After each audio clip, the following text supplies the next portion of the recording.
میں سوچتا تھا کہ مدے بدل جائیں گے اس الیکشن میں، لیکن میں نہایت ہی افسوس سے کہنا پڑتا ہے کہ میں جب 60s میں لیٹ 60s میں ایس پی کالج میں پڑھتا تھا تو میں اس وقت کے لیڈروں سے الیکشنوں میں وہ جو نعرے سنتا تھا، سلوگن، تقریریں، وہی تقریریں آج بھی چل رہی ہیں۔ اس کے بعد میں کشمیر یونیورسٹی میں بھی لیڈرشپ کرتا تھا، پازیٹیو لیڈرشپ، نیگیٹو لیڈرشپ 98% تھی تو میں 2% میں تھا پازیٹیو میں۔ وہ 98% جو سلوگن چلتے تھے کشمیر یونیورسٹی میں لیڈروں سے سن کر، وہی آج بھی چل رہے ہیں۔ 50 سال مجھے سیاست میں ہو گئے، 50 سال میں جو کمپین کرتا تھا وہی سلوگن، 40 سال پہلے میں کمپین کرتا تھا وہی سلوگن، 30 سال 20 سال پہلے میں جب کمپین کرتا تھا وہی سلوگن، اب میں بھی بوڑھا ہو گیا تو وہی سلوگن۔ تو یہ سلوگن، یہ نعرے کب ہماری خلاصی چینیں گے کہ سڑک مدعا نہیں ہے، اسکول مدعا نہیں ہے، امپلائمنٹ مدعا نہیں، ہماری عزت و آبرو کا مدعا ہے، اسلام خطرے میں ہے۔ ارے اسلام کبھی خطرے میں ہو سکتا ہے؟ اسلام تو ہزاروں سال دنیا کی بڑی بڑی طاقتیں آئیں، وہ ختم نہیں کر پائے، تو بی جے پی کیا ہے؟ ان کی جرت کیا ہے؟ تو یہ جو کہتا ہے اسلام خطرے میں ہے، ہماری زندگی خطرے میں ہے، وہ کمزور پارٹیاں نعرہ دیتے ہیں۔ اس کا مطلب ہے کہ وہ کمپٹیشن میں نہیں اترتی، وہ لوگوں کو ایکسپلائٹ کر کے غلط نعرے دے کر، مذہبی نعرے لے کر۔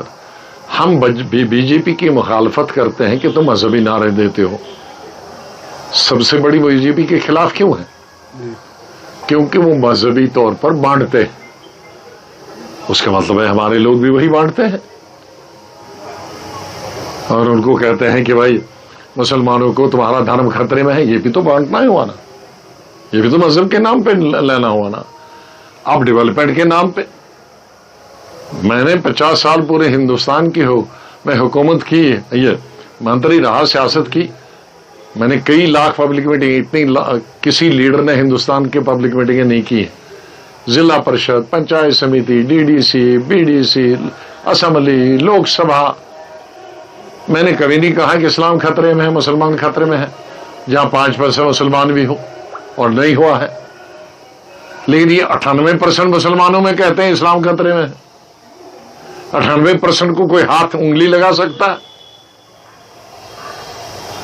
بچی بڑی جموں کا مسلمان کہتا تو میں بتاؤں، وہاں نہیں کہتا، کشمیر کا 98% والا مسلمان کہتا ہمیں، کیونکہ یہ تھے 95-96% مسلمان، لیکن کشمیری پنڈت نکل گئے، اب 2% ہے، 2% سکھ ہو، وہ بھی اس میں سکھ ہے زیادہ، تو ایک طریقے سے 99% ہی ہے، کیونکہ سکھ بھی تو مائنارٹیز ہی ہیں۔ تو 99% کو کون اسلام لے رہا؟ کون مسجد ختم کرا؟ قتل و غارت ہوگی، غلام نبی آزاد پہلا جان دے گا۔ تو یہ الیکشن کے کیوں دھوکہ دے رہے ہو؟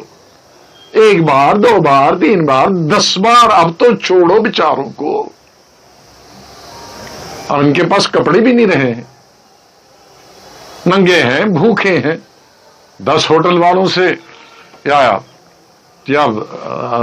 10 شکارہ سے فائدہ ٹورسٹ کو ملتا ہے، اس سے ٹورزم نہیں بڑھتا۔ مجھے پورے ہندوستان میں بولتا ہے کہ بڑا کشمیر بہت خوشحال ہو گیا، میں نے کہا 1.5 اسمبلی کے لوگوں کو فائدہ ملتا ہے ٹورزم کا۔ سری نگر کے 150 لوگوں کے ہوٹل ہیں، انہی کے سری نگر میں ہیں، انہی کے گلمرگ ہیں، ان کے پہلگام ہے۔ پہلگام میں کسی اننت ناگ والے کا نہیں ہے، گلمرگ میں کسی بارہمولہ والے کا نہیں ہے، وہی جو 100-200 والے سری نگر کے ہیں بلواڑ پہ، انہی کے تینوں جگہ ہیں، انہی کے دلی بھی ہوں گے، ممبئی بھی ہوں گے، اور کہیں بھی ہوں گے۔ اور یہ 1001 ٹیکسیاں ہوگی، وہ بھی اسی اسی آدھی کانسٹیچوئنسی کے، دکانیں ہوں گی وہ بھی اسی کانسٹیچوئنسی، 8 کانسٹیچوئنسی ہیں سری نگر میں، 1.5 کانسٹیچوئنسی سے فائدہ ملتا ہے، 90 کانسٹیچوئنسی ہیں اسٹیٹ میں، 90 کا 98 88 کانسٹیچوئنسی میں کیا فائدہ ہے ٹورزم کا، آئے کو یا نہ آئے؟ اس کی طرف دھیان نہیں کسی نے دیا. ہمارے لیڈر بھی بہت گنتے ہیں، بہت ترقی، کیونکہ وہ لیڈر بھی اسی لائن میں رہتے ہیں، میری طرح جنگل میں نہیں رہتے، ان کو معلوم ہے کہ جنگل وہی ہے ابھی. تو اس لیے مجھے غصہ آتا اپنے لیڈروں کے.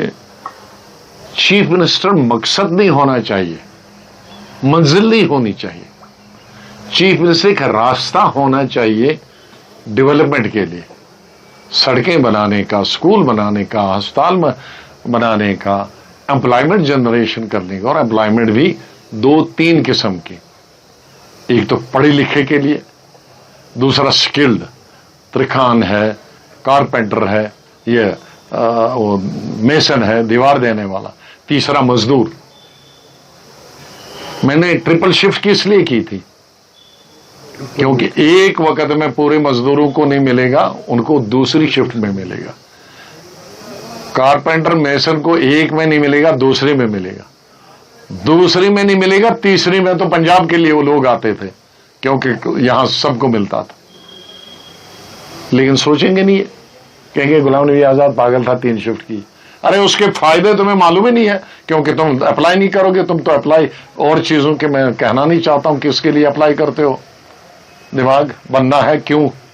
اس کو میں نے 200 کنال زمین دینی ہے، یہ میرا دوست ہے، اس کو 400 کنال زمین دینی ہے، یہ میرا دوست ہے، اس کو ہوٹل کی زمین دینی ہے سرکاری. غلام نبی آزاد نے 1 انچ زمین نہ اپنے لیے اور نہ اپنے رشتہ دار کے لیے دیا، 1 انچ. اور یہ قسم کھا سکتا ہوں شاید ہندوستان کا پہلا چیف منسٹر ہوں جس نے الیکشن تک کے لیے بھی ایک نیا پیسہ، اور پبلکلی کہا نہ میری پارٹی کو دینا کیونکہ میں نے اتھورائز نہیں کیا، نہ مجھ کو دینا. میں نے دلی والوں کو کہا میں پیسے نہیں دوں گا، الیکشن لڑنا ہوگا تو پیسے دینا، ورنہ میں الیکشن نہیں لڑوں. تو اس سوچ میں انفٹ. تو میں سوچتا ہوں کہ اگر میں چھوڑ چھاڑ کے کیوں آیا تھا کہ آخر میں 2.5 سال کوئی زیادہ نہیں ہوتے، لوگوں کو تو 60 سال ملے حکومتیں کرنے کے لیے، لیکن مجھے تسلی ہوئی کہ میں 2.5 سال میں بہت کچھ کیا. اور اگر انسان چاہے کرنا تو بہت کچھ کر سکتا.